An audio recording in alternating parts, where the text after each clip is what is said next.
progressive autofocus and lens protection.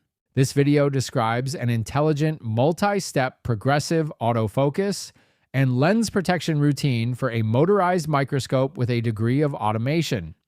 The architecture utilizes a feedback system where each successive lens uses its autofocus data to refine the physical sample height information.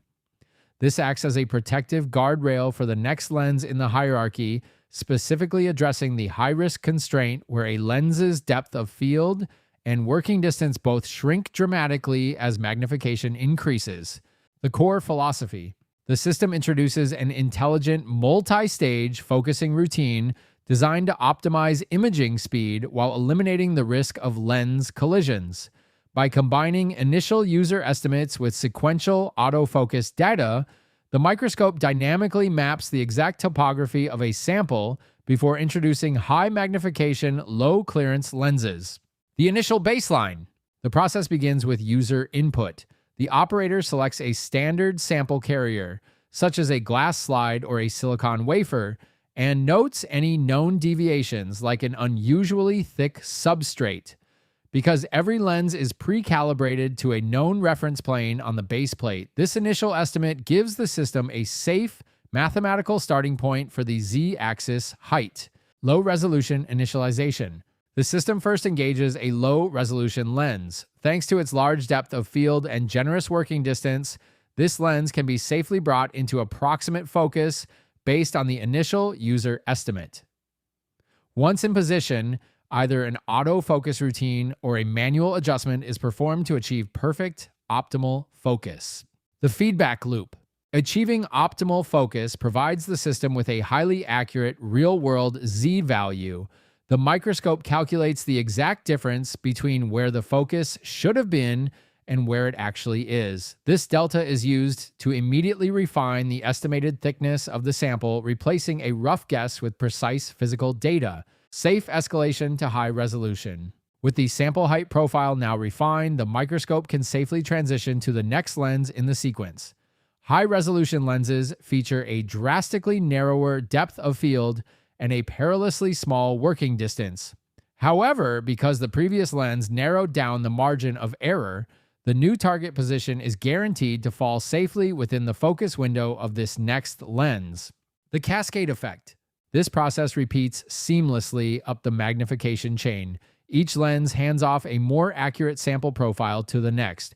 By chaining the depth of field of a lower power lens to the strict positioning requirements of a higher power lens, the system maximizes automated focusing efficiency while establishing a foolproof digital shield against catastrophic lens crashes. A practical demonstration. To understand this routine in practice, let us look at a standard 4-lens progression using industrial long working distance objectives, specifically a 1 times, a 5 times, a 20 times, and a 100 times lens. As magnification increases, the physical constraints tighten exponentially. The first lens. We begin with the 1 times lens. Because of its low numerical aperture, this lens is incredibly forgiving. While its peak optical depth of field is roughly 22 micrometers, its mechanical focus window spans several millimeters. This allows the system to easily absorb a rough human estimate. Even if the operator's guess is off by a millimeter or two, the 1 times lens captures enough image contrast to pull the system into approximate focus. This first step refines our spatial uncertainty before handing over to the next lens. The initial risk. Initial mechanical placement or human loading can introduce millimeter-scale errors, making an immediate transition to a high-power lens an extreme collision risk.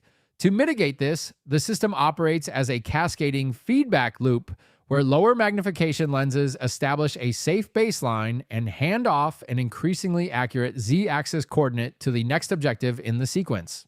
The escalation logic. Narrowing the target window down represents an improvement, but the range is still far too broad for a high-power lens to navigate safely. The system therefore indexes to the 5 times and then the 20 times objectives to bridge this gap, tightening the electronic safety corridor at each step. The precision bridge. Because of its optical design, the 20 times lens features a strict depth of field of just 1.6 microns, meaning the image transitions violently from blur to sharp focus with minimal axial movement. Since the preceding stages have already restricted the uncertainty corridor to 20 micrometers, the sample surface is safely positioned to enter the capture range of the 20 times lens. This allows the system to achieve a recognizable image immediately, enabling the focus routine to safely refine the z-coordinate down to the order of a single micrometer before the high-power objective is ever deployed. Conclusion: ultimately, the implementation of this motorized Z stage shifts the primary responsibility of hardware protection from manual human reflexes to structured software logic. By establishing a dynamic electronic safety corridor for each lens, the system significantly reduces the operational risks inherent to high magnification microscopy. Whether guiding an unknown variable sample through the full progressive cascade or bypassing early steps to streamline the inspection of a precision silicon wafer, the motorized stage is engineered to optimize the balance between rapid throughput and sub-micron focusing precision, providing a robust, highly reliable defense against mechanical collision.